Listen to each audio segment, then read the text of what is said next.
Good morning, everyone. This is Tony from Her Homestead Skills. So I guess today I want to touch upon something that I heard in the news, and I'm sure everybody's already heard about it, and that is the truckers refusing to deliver goods to New York City. Now, I suspect that it's likely just a small group, who knows how many. Surely there will be some, but how large a contingent of trucks is going to stop delivery will really determine whether or not that has any serious effect at all. And trucks do deliver just about every form of goods imaginable. So how much of an impact will it have? Will it have an impact at all? Will this be a short-lived, temporary situation, or will it become something quite serious? Now, of course, the things that are critical are food and fuel. Those are always the most critical things that people need delivered on a daily basis. You always need fresh food. And I suspect that very few city people stock up.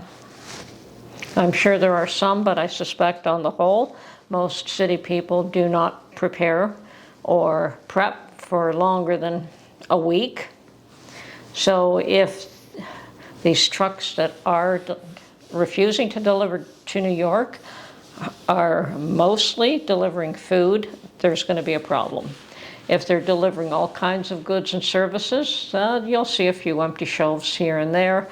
You might see people grumbling and issues, but I think that, and they're doing this in support of their belief that fraud trial against Trump for $355 million is out to lunch, and they believe that the laws are just totally unjust. So they're doing it in support of Trump. Now, on a personal level, I don't know how far that'll go. I wish them luck. And I think they're beginning to realize how much strength and power they have. They certainly can't send trains into New York at this point. So how else would they deliver goods into those towns, into cities and towns? You need the truckers. Now, personally, I think the bigger fallout from that court case and that dollar figure is going to be more for the banks. I think the banks are the ones that are already struggling with commercial loans. And since this judgment is based on a business real estate, it's not Joe Smith's home down the road. I mean, in Canada, you have the banks are into mortgages for homeowners much more so than commercial, whereas in the US, I think the banks are more into commercial lending than they are into personal home ownership loans. That's my impression. I may be wrong there, but I know in Canada the banks are very strong in personal home loans, and they're starting to feel the pinch too because of prices being so high. But, and perhaps overextended. But yeah, I think the biggest fallout is going to be with the banks because they're already struggling with commercial loans that are faltering. And then you're going to see a lot of businesses pull out of New York. It doesn't really matter if they turn around and say, it's a one-off, it's not going to happen to anyone else. The fact that it happened to one is precedence for it to happen to someone else. So you're going to see more fallout from businesses as well, moving their businesses out of New York, and that has a very detrimental effect for a city like New York, who depends very heavily on commercial real estate. So best of luck, folks. You know, I keep saying that people don't look far enough to see what the consequences of their actions are. And there's always unintended consequences, and we have to be a little bit more aware. But there's always unintended consequences, even when you think you're making a decision for the good. And You know, I'm not taking sides with anybody here. You know, there's two sides to, you know, there's pros and cons. There's people who like and there's people who don't like. There's people who support that particular ruling. But let's see what the fallout is going to be. So far, we have truck drivers who are refusing now, perhaps, to deliver to New York. Let's see what the fallout from that is. We're going to have companies that own businesses in New York rethinking their positions there. And I mean, we've already seen Elon Musk move out of a state that was detrimental to him business-wise and move into another state that was friendlier to him. And you might see a lot more of that as time goes on. So, always unintended consequences for certain actions. And I keep saying that people have to be cautious what decisions they make and how it's going to affect everyone. Anyway, I'm still processing food. I'm putting food away.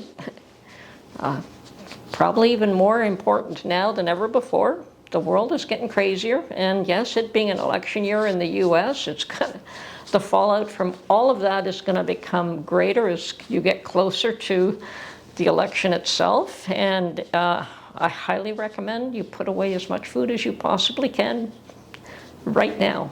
And if it's only a little bit now, if it's only one bag of flour, put that one bag of flour. Believe it or not, that one 22-pound bag of flour cost me $11. And I will be able to make bread and pasta and pastry, and I can make those little meat pastries, and that's something else I'm out of. I've actually used up almost all the ground beef that I had in my freezer that has been there for a while because we haven't eaten it. I did buy a whole bunch of ground beef, and I broke it up into, I think it was maybe 1 or 2 pound amounts, and vacuum sealed that, and we were going to use those for hamburgers. Yes, I could make chili, and we haven't made chili for a while. You know, we go through those phases where you eat a lot of one food for a while and then you don't. And I still have chili in my cupboard and in my pantry, and it's still good. But there are a number of different means and ways of preserving food. Like I can vacuum seal dry goods in brown paper bags like that. I can just freeze foods, like you can blanch and freeze. You can dehydrate, you can ferment. There's all sorts of things you can do. Now I'm also today going to show you what I can do with peppers. Peppers are, you know, your green bell peppers, your jalapeno peppers, any peppers. They're probably the easiest thing in the world to preserve. Finally, I learned that all you have to do is wash them good, cut out the seeds, cut them into slices, and put them in a freezer bag and put them in the freezer.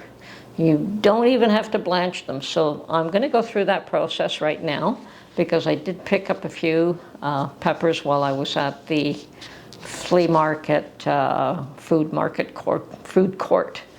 So anyway, prepare, folks. It's going to be a wild ride. I don't think it's going to get any easier before it quiets down. Okay, well, I have chucked my sauerkraut and it is ready to go in the refrigerator. So I'm going to do that right now. And I did say that, was it yesterday, I went to the flea market that has a food court as well, and I did buy a few things, and one of the things I looked for was bell peppers. And believe it or not, with all those vendors that they had, nobody had bell peppers. But I did get a small batch of, I guess they're more like shepherd peppers. So I probably will get more bell peppers at my local store soon. But I want to show you one trick about preserving peppers that I learned not too long ago. In the past, I have made them into a vinaigrette, but what if I don't want a vinaigrette? Like this is processed with vinegar and water, okay? But you don't always want it something like that. Perhaps you want just something that you can cook with everyday meal or put in a salad. So one thing I did learn is that you can actually just slice these up and put them in the freezer. And there is absolutely no need to boil them for any length of time whatsoever. So you just cut them all up, and these are lovely. I got those seeds out pretty quick. Unfortunately, these seeds are not good for planting because this would be considered an immature fruit, not mature enough. The seeds would not be considered ripe enough to be able to grow. So, nice thing is they come out quite easily though.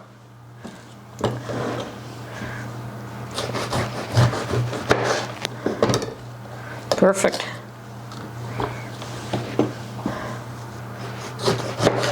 Okay, so that's all four. So what I'm going to do at this point is just slice them all up. Now these are sweet peppers, they're not hot peppers, but you can do this with just about any pepper. So I'm just going to cut them into slices. Now we tend to use these fried with, say, veal sandwiches, or fried and used in other ways, or in salads. But typically you want them fresh for that. And the best I can do, as fresh as I can get, is just to do this and put them in the freezer as is. And it's wonderful that you do not have to do anything to prepare them except wash them good before you cut them open. Slice them to your desired length or whatever. And then put them in a freezer bag. Now I have vacuum sealed them as well, and I may just do that.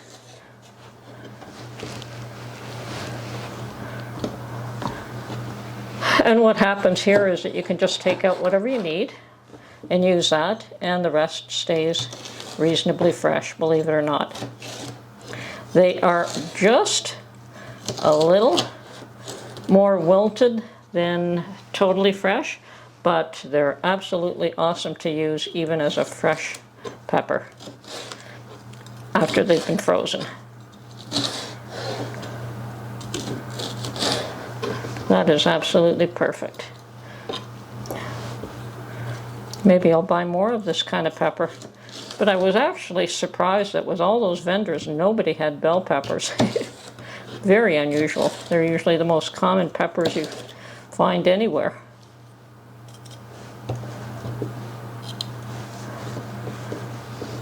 Okay.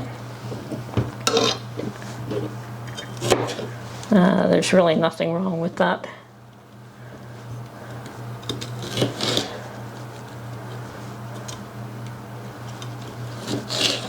Okay, and with what's going on these days, well, there's no knowing when you're going to need to get into your food supply, so it's still a good idea to continue to put food away as much as you can. And at this point, I'm just putting these in a freezer bag. I really don't need to label them. I know exactly what's in them. And they will be used up fairly quickly. So I'm not even concerned about a date. So these will just go in the freezer as is, and that's probably the easiest preparation that I've ever done with any food whatsoever. Normally you have to blanch things, but these you don't have to blanch. Perfect. Anyway, this is Tony from Her Homestead Skills, and no matter what side of the fence you're on, it's still going to be a difficult year. It's going to be full of nuances, and there's going to be attempts to create fear and create control. And I mean, I'm hearing this Russian nuke in the sky thing again. And I have my own beliefs on what that's all about. But there's always a veiled threat here and a veiled threat there. But all we can do is do our best to look after ourselves and our own families and our own children and each other. Anyway, have a great day, everyone.